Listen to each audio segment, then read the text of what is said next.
Al-Sadiq Jafar bin Muhammad having said, the people are worshipping Allah Mighty and Majestic upon three perspectives, so a group are worshipping Him in coveting His rewards, so that is the worshipping of the greedy ones and it is the greed. And the others are worshipping Him out of fear from the fire, so that is the worship of the slaves, and it is the fright. But, I worship Him out of love for Him Mighty and Majestic, so that is the worship of the honorable ones, and it is the safety, due to His words and they shall be secure from terror on the day. Say, if you love Allah, then follow me, Allah will love you and forgive you your sins.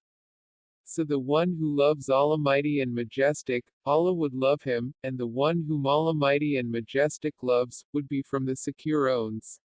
It has been narrated, from Rasul Allah, it was, in the parchment of Musa bin Imran, O my servants, I did not create so that I would be numerous from a few, nor for the cordiality with them from loneliness, nor for support by them for anything which I was frustrated from, nor for the benefit, nor for repelling any harm.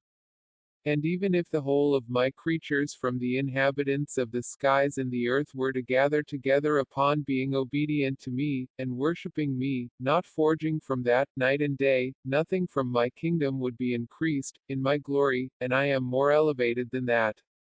I asked Abu Abdullah about the words of the Mighty and Majestic and I have not created the jinn and the humans except that they should worship. Imam said, created them for commanding them for the worship that they would do what would obligate his mercy upon them, so that he would be merciful to them. Who said to Abu Abdullah, may I be sacrificed for you? What is the meaning of the words of Allah Mighty and Majestic and I have not created the jinn and the humans except that they should worship? So the Imam said, created them for the worship. The narrator says, I asked Abu Abdullah about the words of Allah Mighty and Majestic and I have not created the jinn and the humans except that they should worship. The Imam said, created them for the worship.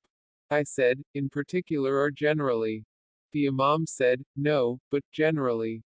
Abu al-Hasan al-Reza said, why did Allah glorious and high did not create the people upon various types and did not created them upon one type? So he said, so that perhaps it would occur in the imaginations that he was frustrated, nor does there occur in the imagination of an atheist an image except that Allah Mighty and Majestic has created such a creature. Perhaps the sayer would say, is Allah Mighty and Majestic able to create such and such an image? Because he cannot say anything from that except that it is to be found in the creation of the Blessed and High, so that he would know by looking at the various types of his creatures that he has power over all things. Al-Sadiq Jafar bin Muhammad